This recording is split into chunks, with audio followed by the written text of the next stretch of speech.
अब 5वें एपिसोड की शुरुआत होती है जिसका नाम है विल्पना यानी बिक्री। यहाँ हम पत्रकार सुनील दास को देखते हैं जो एक रेस्टोरेंट में बैठकर अखबार पढ़ रहे होते हैं, जिसमें उन्हें एक विज्ञापन नजर आता है जो फर्नीचर और टाइपराइटर बेचने के लिए दिया गया था। अब ये देखते ही सुनील दास दिए गए नंबर पर कॉल करते हैं, जिसे मिसेस परेख नाम की एक महिला अटेंड करती है और उन्हें एड्रेस दे देती है। इस तरह सुनील दास उस घर का पता ढूंढते हुए वहाँ पहुँचते हैं। तो अब कहानी की शुरुआत मिसेस परेख से होती है जो अपने घर को खाली करने वाली है, इसलिए उन्होंने सारा सामान पैक किया हुआ है और यहाँ वो अपना पुराना नापसंद फर्नीचर बेच रही हैं। यहाँ ये दोनों एक दूसरे से परिचय करते हैं और जैसे ही मिसेस परेख को पता चलता है कि सुनील दास मलयाली है तो सुनील से बात करने में उनकी दिलचस्पी और बढ़ जाती है। असल में उनका नाम गीता है। यहाँ गीता बताती है कि उनके पति मिस्टर परेख का मद्रास से दूसरे शहर में ट्रांसफर हो रहा है, इसलिए वो अपना घर बदल रहे हैं। वहीं मिस्टर परेख को पुराने सामान में कोई दिलचस्पी नहीं थी, इसलिए उन्होंने ये काम गीता को सौंपा था और अभी वो एक मीटिंग में गए हुए थे, इसलिए गीता को ही सब संभालना पड़ रहा था। वो कहती है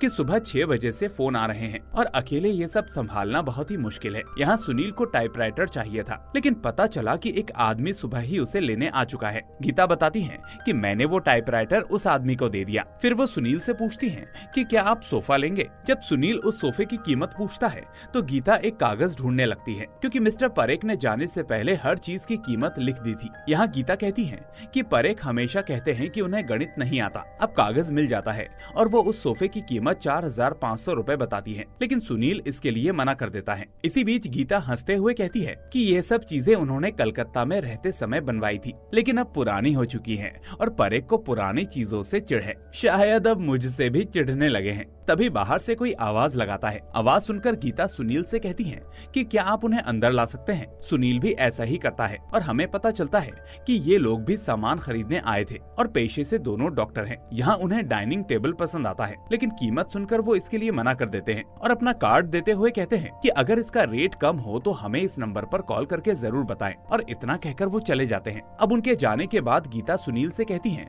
कि आप नहीं होते तो मैं क्या करती, भगवान ने ही आपको भेजा है। सुबह से ये फोन कॉल्स और लोगों ने मेरा सिर खपा दिया है। कलकत्ता में तो मैं अकेली रहती थी, पर ये मद्रास शहर मुझे पसंद नहीं। इस घर में अकेले रहना मुझे बिल्कुल भी अच्छा नहीं लगता। आगे वो बताती हैं कि उनकी एक बेटी भी है जो पढ़ाई में बहुत ही तेज थी, इसलिए वो लंदन चली गई और वहीं किसी से शादी कर ली और बस एक चिट्ठी भेजकर बता दिया। अब तो वो आती भी नहीं। बेटी होती तो उसी के बहाने समय कट जाता। तभी यहाँ 2 और लोग आते हैं जिन्हें बेड और अलमारी चाहिए थी। गीता उन्हें सामान दिखाती है जो उन्हें पसंद भी आ जाता है, लेकिन उसकी कीमत उन्हें बहुत ज्यादा लगती है। यहाँ गीता उसके लिए 1500 रुपए मांगती है, लेकिन वो 1200 रुपए बोलते हैं। अब क्योंकि उन्हें अलमारी बहुत पसंद आ गई थी, इसलिए गीता उन्हें उसी रेट में वो दे देती है। यहाँ सुनील अभी भी वहीं थे। टाइपराइटर न मिलने पर गीता ने उन्हें एक राइटिंग टेबल दिखाया जो उनकी बेटी के कमरे में थी। सुनील को समझ में नहीं आया कि उन्हें इसकी जरूरत भी है या नहीं, लेकिन गीता ने जबरदस्ती उसे बेच दिया। इसके बाद सुनील अब जाने लगे तो गीता ने कहा कि आज आपको मेरे लिए यहाँ रुकना होगा,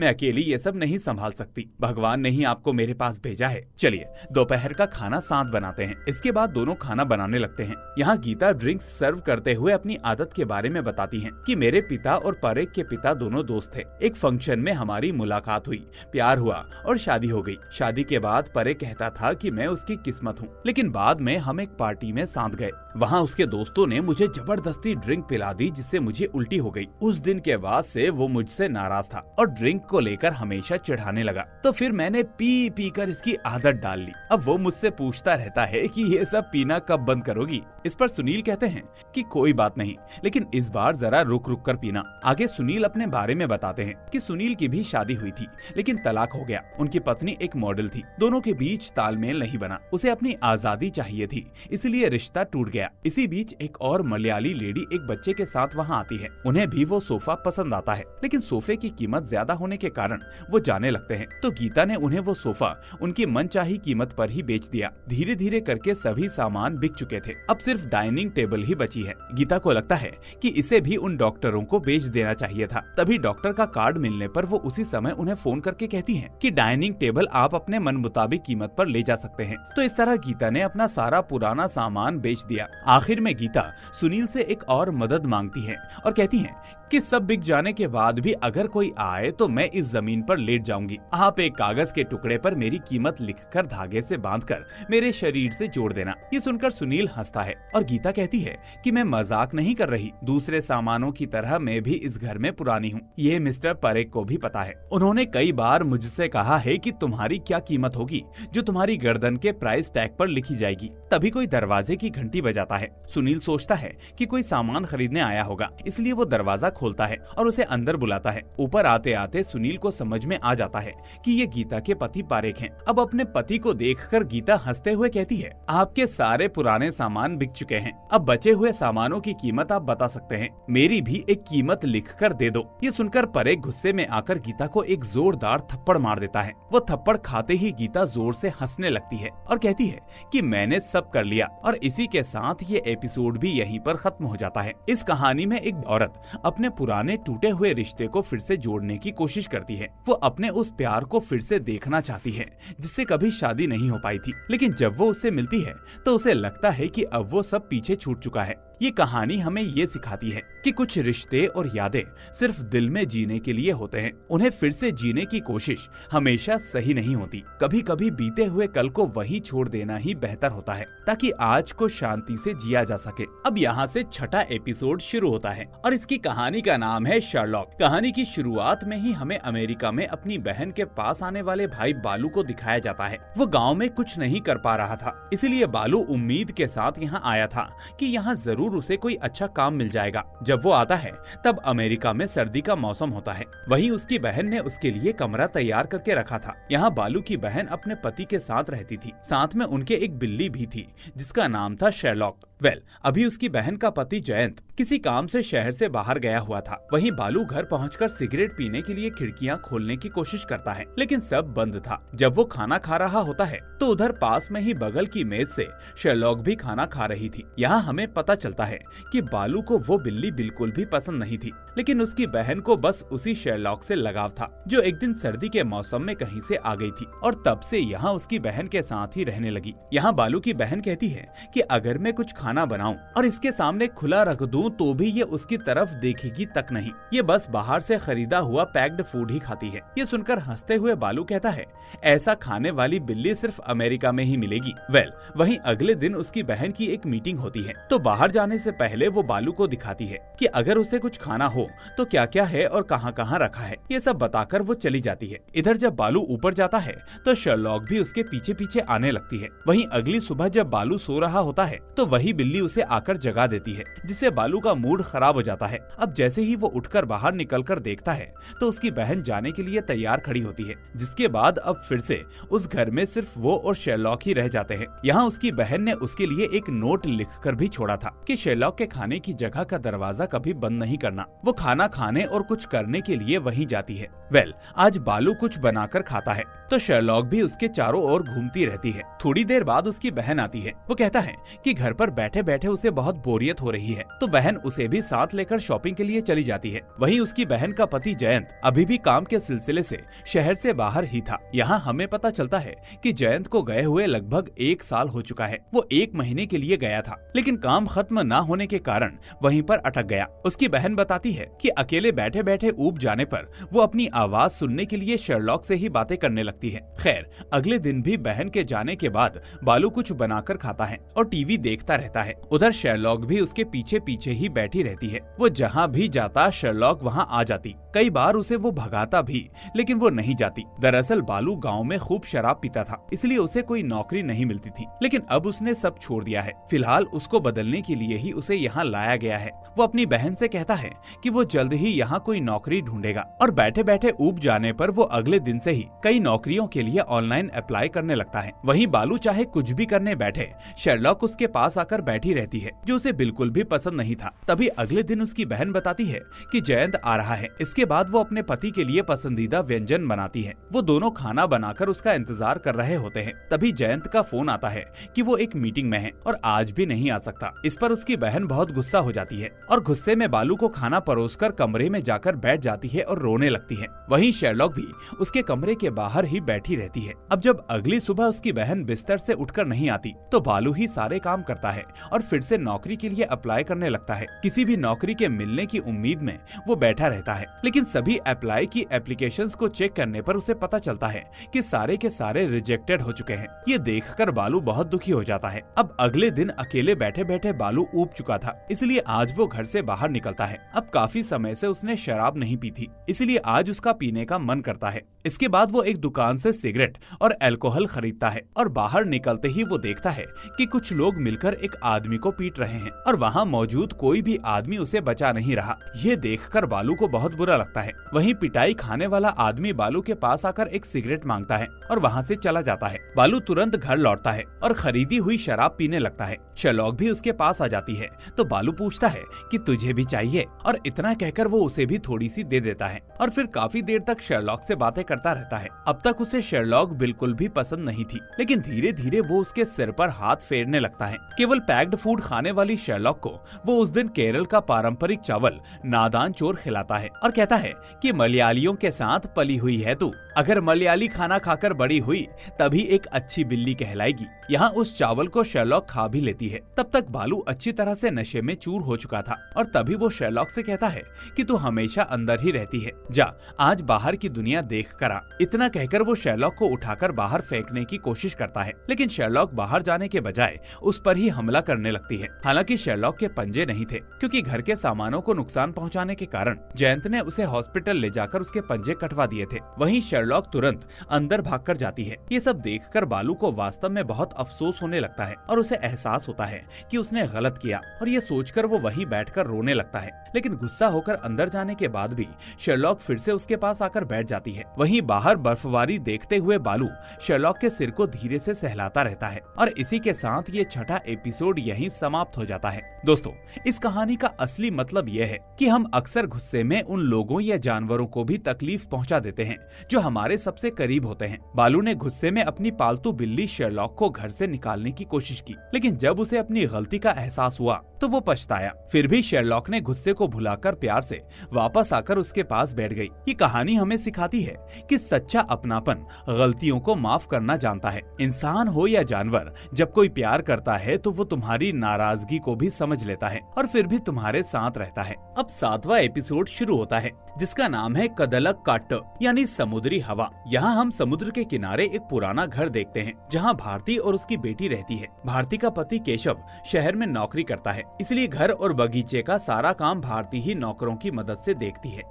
केशव को घर आए अब बहुत दिन हो गए थे। उसने भारती से कहा था कि काम का बहुत प्रेशर है, साथ ही उसे अस्थमा की समस्या है और समुद्री हवा उसकी प्रॉब्लम और बढ़ा सकती है, इसलिए वो अभी वहाँ नहीं आ सकता। भारती भी उसकी ये बात समझती है और इसे लेकर वो अपने पति से कोई शिकायत नहीं करती। यहाँ हमें पता चलता है कि भारती अभी दूसरी बार प्रेग्नेंट हुई है, लेकिन वहीं उसका पति केशव उसे धोखा दे रहा था, जिसका ऑफिस में मार्गरेट नाम की एक औरत के साथ अफेयर चल रहा था और इसी वजह से वो घर नहीं आ रहा था। वहीं हम केशव को देखते हैं जो मार्गरेट को अलविदा कहकर ऑफिस जा रहा होता है। यहाँ ऑफिस में उस पर काम का बहुत प्रेशर था। तभी भारती उसे फोन करके कहती है कि इस हफ्ते घर आ जाओ, बेटी को पेट दर्द है, उसकी अंग्रेजी दवा लेकर आनी होगी। लेकिन केशव का भारती से बात करने का बिल्कुल भी मन नहीं था। वो झल्लाते हुए कहता है कि काम के बीच में मुझे परेशान मत करो, और इतना कहकर वो फोन काट देता है। ये सुनकर भारती को बहुत दुख होता है। इधर उसकी बेटी बार बार पूछती रहती है कि पापा कब आएंगे। भारती उसे समझाती है कि बेटा चिंता मत करो, इस हफ्ते जरूर आ जाएंगे। वहीं हम देखते हैं कि जब मार्गरेट केशव को फोन करती है तो केशव बहुत खुश होकर बात करता है। मार्गरेट उसे बताती है कि वो अपनी बनाई हुई एम्ब्रॉयडरी यानी हाथ से बनाई हुई डिजाइन देख रही है। खैर, अब केशव शाम को मार्गरेट के पास एक गिफ्ट लेकर आता है और पूरी रात वहीं बिताता है। यहाँ मार्गरेट पूछती है कि हम शादी कब कर रहे हैं। मेरे मम्मी पापा ने भी पूछना शुरू कर दिया है, लेकिन केशव को मार्गरेट के साथ ऐसे रिश्ते में बंधने में कोई दिलचस्पी नहीं थी। वो कहता है कि किसी रिश्ते में फंसने से बेहतर है कि हम दोनों ऐसे ही आजाद रहें। ये सुनकर मार्गरेट बहुत नाराज हो जाती है। अगले दिन घर से निकलते समय केशव को उसका नौकर बताता है कि मैडम आपको कई बार कॉल कर रही थी, इसलिए मैंने फोन उठा लिया। वो आपको याद दिलाना चाहती थी कि आज शाम को घर आना है। ये सुनकर केशव नौकर पर भड़क जाता है और कहता है कि तुम्हारी हिम्मत कैसे हुई मेरा फोन उठाने की। अब उसे सुनाने के बाद वो फाइनली उस दिन घर जाता है तो घर का कुत्ता ही उसे देखकर भौंकना शुरू कर देता है। कुछ देर बाद जब भारती पूछती है कि बेटी की दवाई कहाँ है, तो वो झूठ बोल देता है कि मैंने बहुत ढूंढा लेकिन दवा नहीं मिली, जबकि हकीकत में वो उस दवा को खरीदना ही भूल गया था। वहीं जब भारती उसके अस्थमा के बारे में पूछती है तो वो कहता है कि शहर में ये समुद्री हवा नहीं है, इसलिए मैं वहाँ ठीक हूँ, यहाँ आते ही दिक्कत होती है, जबकि ये सिर्फ उसका एक बहाना था ताकि वो मार्गरेट के साथ ज्यादा वक्त बिता सके। इधर भारती कहती है कि उसने इसलिए फोन किया था क्योंकि उसने लंबे समय से उसे देखा नहीं था। वो आगे कहती है कि मुझे पता है तुम बिजी रहते हो, लेकिन मैंने परेशान किया हो तो माफ करना। आगे वो बताती है कि उसकी डिलीवरी की तारीख नजदीक आ रही है। ये सुनकर केशव जवाब देता है कि मैं ज्यादा दिन नहीं रुक सकता, डिलीवरी के वक्त आ जाऊंगा। तो भारती कहती है कि कोई बात नहीं, तब तक मैं किसी को बुला लूंगी। यहाँ भारती उसकी सेहत से ज्यादा अपने पति की सेहत के बारे में सोच रही थी और यहाँ केशव के घर पर होते हुए भी उसका दिमाग मार्गरेट में ही लगा हुआ था। हम देखते हैं कि वो सिर्फ मार्गरेट के साथ बिताए पलों के बारे में सोच रहा था। इधर हमें दिखाया जाता है कि भारती उसी पत्तल पर खाना खाती है जिस पर केशव ने खाया था। अब अगली सुबह केशव मार्गरेट को फोन करने की कोशिश करता है लेकिन उसे कोई जवाब नहीं मिलता, जिसके बाद वो जल्दी से तैयार होकर भारती से कहता है कि मुझे ऑफिस जाना है और वहाँ मुझे कुछ दिन लग सकते हैं। भारती पूछती है कि अचानक क्यों जा रहे हो। वो बहाना बनाता है कि जरूरी मीटिंग है, शाम तक लौट आऊंगा। वहीं अपने पिता को ऐसे जाता देख उसकी बेटी बहुत दुखी हो जाती है, लेकिन केशव पर इसका कोई फर्क नहीं पड़ता। वो जल्दी से घर पहुंचकर सीधे मार्गरेट के घर जाता है जहां उसे कोई नहीं मिलता। तभी माली बताता है कि सब चर्च में एक फंक्शन के लिए गए हुए हैं। चर्च पहुंचने पर वो देखता है कि वहां एक शादी चल रही है। भीड़ में वो मार्गरेट को ढूंढने लगता है, लेकिन तभी वो देखता है कि यहाँ दुल्हन तो मार्गरेट ही है और ये देखकर उसके होश उड़ जाते हैं और वो टूट जाता है। वहीं हम मार्गरेट को देखते हैं जो बिना झिझक के उसे अपने पति से मिलवाती है और कहती है कि ये मेरा दोस्त केशव है। अब एक मशीन की तरह केशव उसके पति से हाथ मिलाता है। मार्गरेट को एक पारिवारिक जीवन चाहिए था, लेकिन जब उसे एहसास हुआ कि केशव से ये नहीं मिलेगा तो उसने किसी और से शादी कर ली। मार्गरेट के लिए अपनी पत्नी और बच्ची को भूल चुका केशव अब अपनी गलती समझता है। वो तुरंत घर लौटता है। जो कुत्ता उसे देखकर भौंकता था अब वो प्यार से उसके पास दौड़कर आता है। उसने उस दिन बेटी की दवाई भी खरीद ली थी। वो भारती से कहता है, मैं शहर का घर छोड़ रहा हूँ, अब तुम्हारी देखभाल के लिए मैं यहीं रहूंगा, ऑफिस यहीं से आया जाया करूंगा। जब भारती पूछती है कि समुद्री हवा से तुम्हें दिक्कत नहीं होगी, तो वो कहता है कि अब मैं ठीक हूँ, कोई दिक्कत नहीं, मैं तुम्हारे साथ ही रहूंगा। ये सुनकर भारती बहुत खुश होती है। ये सुनकर वो हंसते हुए कमरे से बाहर जाती है और एक रुमाल उठाती है जो उसकी साड़ी के पल्लू में छुपा हुआ था। वही रुमाल जिस पर मार्गरेट ने कढ़ाई की थी। उसके कोने पर लिखा था विथ लव मार्गरेट डायज। इससे एक बात तो साफ होती है कि भारती और मार्गरेट की मुलाकात हुई थी और दोनों ने केशव के झूठ को समझ लिया था। और इसी के साथ ये कहानी यहीं पर एंड हो जाती है। दोस्तों, इस एपिसोड में दिखाया गया है कि झूठ चाहे जितनी चालाकी से बोला जाए, सच एक ना एक दिन सामने आ ही जाता है। केशव ने दो औरतों भारती और मार्गरेट को अलग अलग कहानियां सुनाकर खुद को सही साबित करने की कोशिश की, लेकिन दोनों औरतों ने उसकी बातों को समझ लिया। कहानी ये बताती है कि जब इंसान अपनी ही छवि को बड़ा दिखाने के लिए झूठ बोलता है तो आखिर में वो खुद ही बेनकाब हो जाता है। रिश्तों में भरोसा सबसे जरूरी है और झूठ से वो भरोसा टूट जाता है। अब इस सीरीज का 8वां एपिसोड शुरू होता है। यहाँ एक गांव में एक नया आदमी आता है। वो वहाँ बैठे कुछ लोगों के पास जाता है और पूछता है कि यहाँ रहने के लिए कोई जगह मिल सकती है। उस गांव में मेहमानों के रहने के लिए कोई लॉज या कमरे नहीं थे। उसे एक घर चाहिए था, 4 दीवारें और छत वाला घर। तब गाँव के लोग कहते हैं, अगर आपको ऐसा घर चाहिए तो आपको ईमान से ही बात करनी चाहिए। जब वो पूछता है कि ये ईमान कौन है, तो वो कहते हैं कि धर्मन मालिक। असल में उसका एक बंद पड़ा घर है जहाँ 2 साल से कोई नहीं रह रहा। उसका मैनेजर अभी वहाँ गया है। अगर मैनेजर मान जाए तो काम बन जाएगा। अब उसी दिन वो मैनेजर से बात करते हैं। वहाँ के लोग सोचते हैं कि वो व्यक्ति किसी बड़े काम के लिए आया है। वो जल्दी से उसको एक पुराने बिगड़े घर में ले जाते हैं जहाँ कोई नहीं रहता और बहुत सारे जीव उसमें घर बना चुके होते हैं। अब सभी मैनेजर को वहाँ पर छोड़कर चले जाते हैं। वो जमीन पर एक चटाई बिछाता है, अपनी किताब निकालता है और लिखना शुरू करता है। कुछ दिनों बाद वो लिखता है, मुझे रहने के लिए एक जगह मिल गई है। यहाँ कोई पुराने लोग नहीं है, सिर्फ नए लोग, नए नाम और नई जगहें हैं। मुझे भी ऐमान के घर में सिर रखने की जगह मिल गई है। अब अगली सुबह नींद से उठकर बाहर आने के बाद वो अपने हाथ में एक डिब्बा लेकर आता है। उसमें लाल कांच की चूड़ियां और लाल साड़ी थी। उन चूड़ियों के साथ चलते हुए उसे लगता है कि एक औरत वहाँ खड़ी है। उस औरत के हाथ में भी ऐसी ही लाल कांच की चूड़ियां हैं। ये सब उसकी कल्पना हो सकती है। जब वो कुएं से पानी निकाल रहा होता है तो मैनेजर वहाँ आता है अपना किराया लेने के लिए। यात्री बिना कंजूसी किए उसे बिना पूछे वो किराया दे देता है। जब वो खाना बनाकर खाता है तो उसे लगता है कि वो औरत उसके पास बैठकर खा रही है। जब वो जंगल से गुजरता है तो हर जगह उसे वो औरत दिखती है, अलग अलग रूपों में, पर उसका चेहरा उसे जाना पहचाना लगता है। उसने पूरे घर को लोगों की मदद से साफ करवा दिया था। मैनेजर पूछता है, इसको साफ करवाने के लिए तुमने इतना पैसा क्यों खर्च किया? लेकिन वो कोई जवाब नहीं देता। उस रात वो फिर से अपने नोट्स लिखने लगता है कि आज मैंने एक लड़की देखी, शायद मैंने सच में देखी हो या शायद मेरी कल्पना हो, और अगर उसकी माँ की एक बेटी होती तो वो ऐसी ही होती। उधर जब लोगों को पता चलता है कि वो वहाँ रह रहा है तो कई व्यापारी उसके पास आते हैं। वो उनसे सामान खरीदता है। फिर जब वो बाहर निकलता है तो उसे वही युवती दिखती है। वो जमीन पर पड़े आम उठाकर ले जा रही होती है। लाल रेशमी साड़ी पहने वो बेहद खूबसूरत लग रही थी। उसे लगता है कि वो आम उसके सामने बैठकर खा रही है। फिर अचानक वो उसकी लाश देखता है। उसे समझ में नहीं आता कि ये सब क्या हो रहा है। तभी अचानक मैनेजर आता है और कहता है कि अब उसे किराया नहीं चाहिए। मालिक ने कहा है कि तुम्हें यहाँ से जाना होगा। यात्री कहता है, मुझे कुछ और दिन यहाँ रहना है। वो किराया वापस नहीं लेता बल्कि मालिक को देने के लिए कहता है। मैनेजर फिर मालिक के पास जाता है। तभी मौसम खराब हो जाता है। बारिश और तूफान शुरू हो जाते हैं। जब वो बाहर निकलता है तो लोग कहते हैं कि ऐमान ने कहा है कि इस घर को खाली करना है। उस सुनसान जगह पर एक आदमी आकर रहने लगा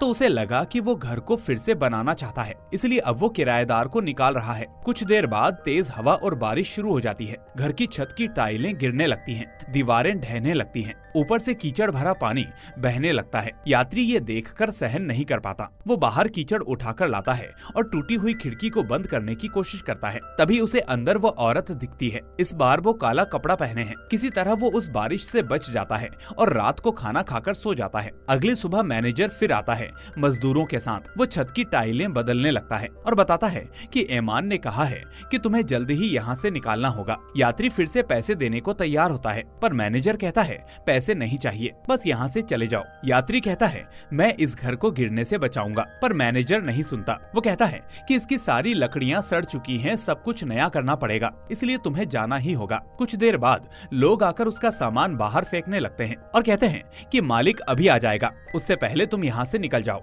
यात्री अब मानसिक रूप से टूट चुका होता है। जब वो चारों ओर देखता है तो उसे सिर्फ भैंसें दिखाई देती हैं, जैसे वो उसे मारने आ रही हों। डर के मारे वो जमीन पर सिर रख देता है और उसका सर उस औरत की गोद में जाकर गिरता है। उसे वहाँ से जाने की कोई इच्छा नहीं होती। वो कहता है कि मैं बहुत भटक चुका हूँ, अगर ये मेरी आखिरी जगह है तो मैं यही रुकना चाहूंगा। तभी घर के दरवाजे और खिड़कियाँ जोर जोर से खुलने और बंद होने लगती हैं। उसके सामने दरवाजा खुलता है और एक रोशनी दिखाई देती है। वो पूछता है कि क्या ऐमान आ रहा है, और फिर आंखें बंद करके सिमट जाता है। दोस्तों, हम सब प्रकृति का हिस्सा हैं। कुछ दिन यहाँ जीते हैं, चाहे जितना कमा लो, लेकिन जाते समय कुछ नहीं ले जा सकते। प्रकृति में जीकर एक दिन प्रकृति में ही विलीन हो जाना होगा। उसके पास आई वो शक्ति क्या थी? क्या वो सच में वहाँ का मालिक था या फिर यमराज? प्रकृति में विलीन होते हुए वो वहीं लेटा रहता है। और इसी के साथ इस 8वें एपिसोड का अंत होता है। ये कहानी हमें प्रकृति से जुड़ाव और जीवन के असली उद्देश्य के बारे में सोचने पर मजबूर करती है। एक नया आदमी गांव में रहने आता है,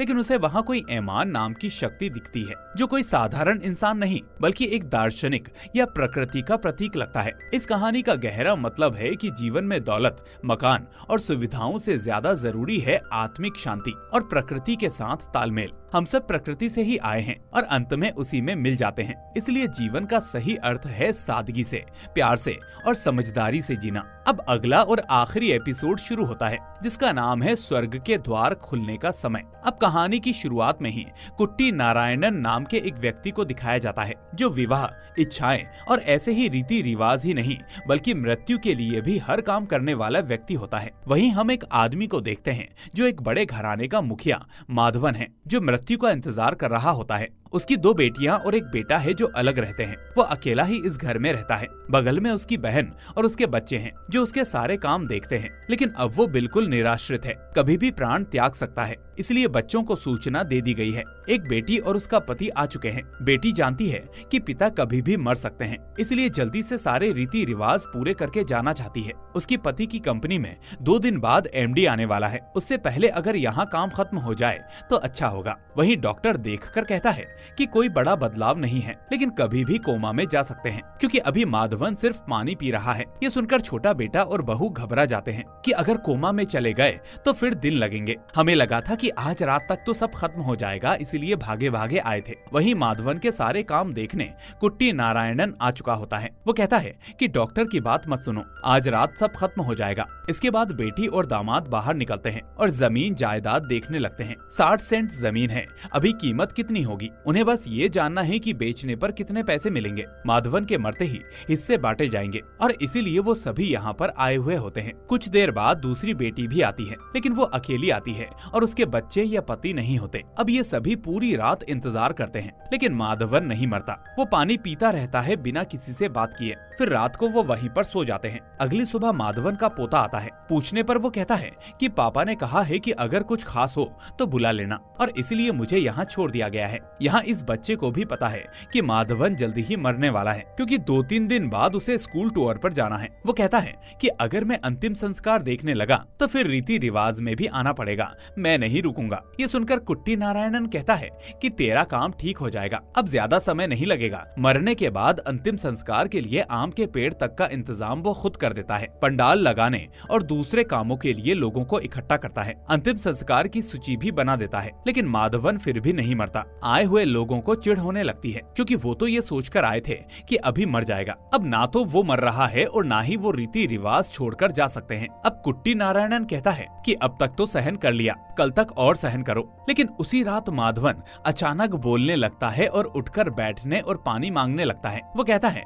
कि मुझे गर्म पानी चाहिए। इतने दिनों तक मौन के बाद उसके उठ बैठने से सबसे ज्यादा खुशी उसकी बहन को होती है। वहीं अगली सुबह तक वो पूरी तरह से ठीक हो जाता है। ये देखकर एक एक करके सब वापस जाने लगते हैं। पहले छोटी बेटी और दामाद, फिर बड़ी बेटी, फिर पोता। माधवन पूछता है कि क्या कोई और जाना चाहता है? उसकी बहन और भतीजा अभी भी यहाँ खड़े होते हैं। वो उनसे कहता है कि तुम भी जा सकते हो और आगे से अब इन्हें परेशान मत करना, मेरे मरने के बाद ही खबर देना। मरने की आशंका में सब दौड़े दौड़े आए, लेकिन अंत तक रीति रिवाज भी नहीं कर पाए। अगली बार पक्की खबर होने पर ही बुलाना। ये कहते हुए उसकी आंखों में आंसू आ जाते हैं और इसी के साथ ये लास्ट एपिसोड भी यहीं पर खत्म होता है। दोस्तों, इस एपिसोड में एक बूढ़े आदमी माधवन की कहानी है, जो अपने आखिरी समय में अकेला हो गया है। उसके बच्चे पास नहीं हैं और जो लोग कभी उसके लिए बहुत कुछ करते थे वो अब दूर हो गए हैं। कहानी हमें समझाती है कि जीवन में सिर्फ पैसा, रुतबा या जमीन जायदाद कुछ नहीं होती। आखिरी समय में हमारे अपने,